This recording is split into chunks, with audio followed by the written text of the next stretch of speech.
Este es un vídeo para explicar las características y el funcionamiento de esta pequeña joya del Super 8. La Canon 310 XL, una cámara de cine muy apreciada por los aficionados, y los que la tienen en su colección raramente se desprenden de ella.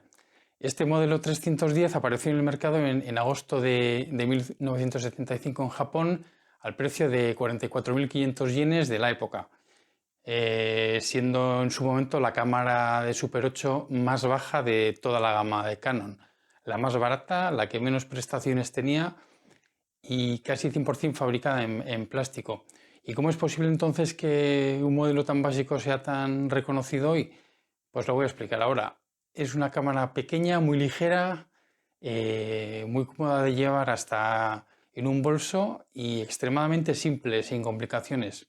Por eso es estupenda para viajes y bueno, cámaras de Super 8 con todas estas características que acabo de mencionar, pues hubo muchas realmente, pero eran cámaras más bien malas. Esta en cambio es una Canon, claramente más fiable que todas sus competidoras baratas, a pesar de que está construida en plástico y que logra unas imágenes muy buenas gracias a un buen objetivo.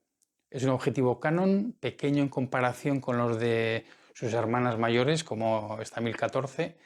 Es un zoom de solo 3 aumentos, pero al mismo tiempo muy nítido para ser un modelo de este precio y con una característica además que lo convierte en un objetivo único. Con una apertura de diafragma de solamente 1.0, este es el objetivo más luminoso que existe en el Super 8, lo que convierte a esta cámara en única, la mejor cámara para filmar en condiciones de muy poca luz o escenas nocturnas. Canon ahorró costes simplificando esta cámara al máximo, pero sin embargo la dotó de este objetivo tan interesante. En el lado negativo hay que decir que, bueno, si os está gustando esta pequeña cámara y os estáis planteando haceros con una, pues desde hace muchos años el precio a mí me parece que está ya desorbitado para el resto de prestaciones que tiene, o mejor dicho que no tiene, pero bueno, todo relativo y según lo que se esté buscando, pues depende. Yo tuve la suerte de comprar esta cámara en 2010 o 2012 por un precio casi regalado y además sin estrenar, en su caja original, con su funda, instrucciones y hasta un catálogo de Canon de la época. Como nunca se había utilizado desde su fabricación hacía décadas, la grasa que lubrica el zoom estaba endurecida y tuve que abrirla con cuidado para solucionar esto. Hay un modelo casi idéntico a este, pero algo menos buscado. Es la 514 XL, que es la misma carcasa, pero con un zoom de 5 aumentos, aunque no tan luminoso porque es 1.4. Este modelo además, bueno, el 514 me refiero, tiene autodisparador de 10 segundos. Es posible que se consiga la más barata que esta, no lo sé.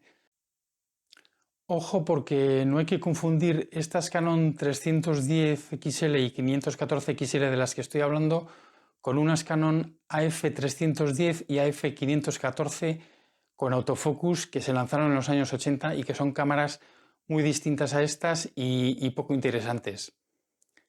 Aunque este modelo estuvo en el mercado hasta el momento en el que ya Canon dejó el Super 8, que fue en el año 83, yo creo que esta unidad en concreto es de las primeras porque el catálogo de productos Canon que venía en la caja era de alrededor de 1975. Y bueno, explicar la cámara en sí se hace rápido por lo sencilla que es.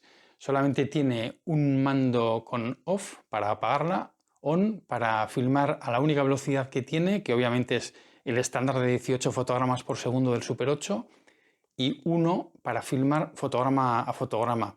Aquí delante tiene el gatillo disparador y junto a él una pequeña rosca para poder ponerle un cable disparador, que es conveniente para cuando filmamos fotograma a fotograma, animaciones, etc.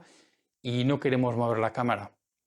La empuñadura, como veis, es abatible y solamente es una empuñadura, es decir, no lleva dentro las pilas ni nada. Las pilas, que son dos del tipo AA, se colocan abriendo la tapa del compartimento donde va el cartucho de película, que no voy a abrir ahora porque tengo película metida. Y bueno, la tapa tiene una pequeña ventana en la que se suele poder ver el tipo de película que tenemos dentro sin necesidad de abrir la tapa. En este lado hay un botón rojo que si lo presionamos cuando la cámara está encendida, nos tiene que aparecer un punto rojo dentro del visor como confirmación de que las pilas tienen suficiente carga para poder rodar. Según el manual, las pilas suelen durar 5 cartuchos en condiciones normales de temperatura. Por cierto, sacad las pilas al guardar la cámara porque nunca se deben dejar puestos en estos aparatos y mucho menos en este modelo que es eléctricamente mucho más simple. Las pilas en estos circuitos se corroen muy rápidamente y te arruinan la cámara con mucha facilidad. Y además en las instrucciones viene expresamente advertido esto. Aquí, junto al punto rojo, junto al botón rojo, está el contador de película expuesta. Al contrario que en otros sistemas, aquí lo que se nos muestra es la cantidad de película que hemos utilizado, medida en pies. Ya sabéis que todos los cartuchos de Super 8 tienen 50 pies, que equivale a 15 metros. Del objetivo, ya he comentado antes que es un objetivo de 3 aumentos y además tiene macro. El enfoque es totalmente manual y la distancia mínima a la que enfoca son 1,2 metros. Pero en el modo macro podemos filmar objetos a solamente 21,5 centímetros de distancia, no del objetivo, sino del plano focal que viene indicado aquí con un dibujo en relieve. Para activar el modo macro, llevamos el zoom hasta la W de gran angular, tiramos un poco hacia arriba de la palanca y entonces podemos seguir girando el anillo hasta entrar en la zona macro.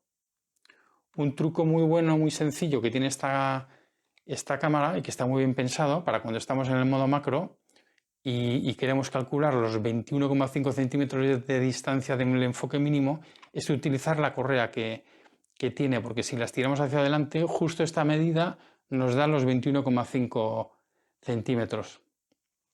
Cuando activamos el modo macro, dentro del visor nos aparece en la parte superior izquierda un indicador bastante grande como recordatorio de que tenemos activado el modo macro.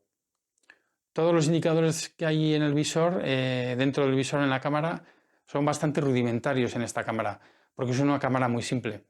Estos indicadores de dentro del visor son, además del punto rojo que confirma la carga de las pilas y este del modo macro que acabo de comentar, pues son una especie de señal roja que aparece en el lado izquierdo cuando no hay suficiente luz. Y abajo en el centro del fotograma, una señal que se mueve para confirmar que la película está avanzando correctamente. Si no se mueve mientras disparamos el gatillo, sacar el cartucho, avanzado un poco la película con el dedo y volver a insertar el cartucho. Aunque también puede ser que no se mueva porque se haya terminado el cartucho.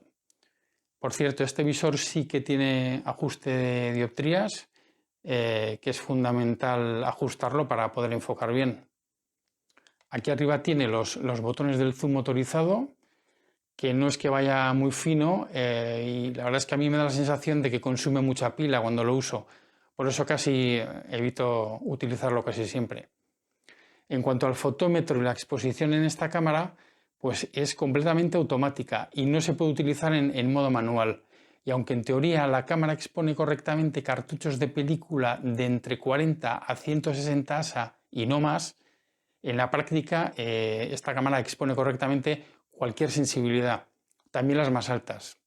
Ahora bien, si tenemos pensado utilizar película con ASA 160 o superior en un día soleado, vamos a necesitar enroscar un filtro ND en el objetivo para reducir un poco la cantidad de luz y que la filmación no nos salga sobreexpuesta.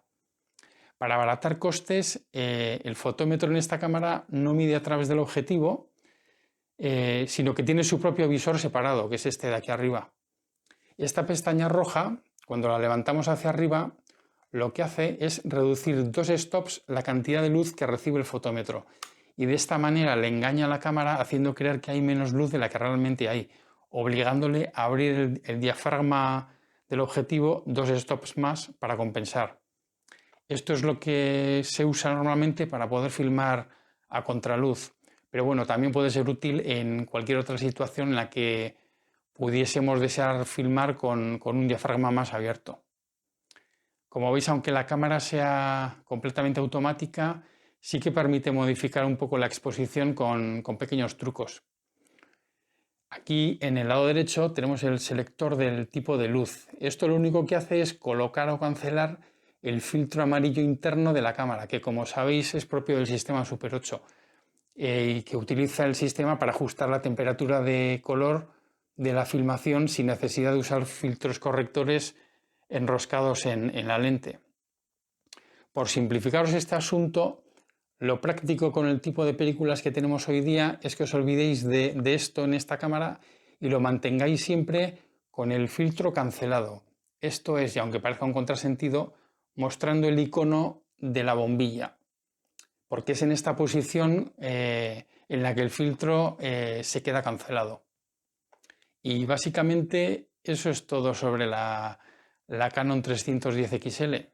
Este vídeo igual se ha hecho un poco más largo de lo habitual porque a mí es una cámara que me gusta mucho y bueno, si aceptáis las limitaciones que tiene este modelo, pues la verdad es que como cámara es genial porque es pequeña, súper ligera, es discreta para andar por ahí filmando sin llamar la atención y poco más hay que decir. Si hay que añadir que para esta cámara había un convertidor gran angular, el C8 con rosca de 43 milímetros, que es la que lleva este objetivo, y que convertía la lente en un super gran angular. Yo no lo he visto en vivo, pero bueno, sé que existió y alguno lo venderá, aunque me imagino que no será barato.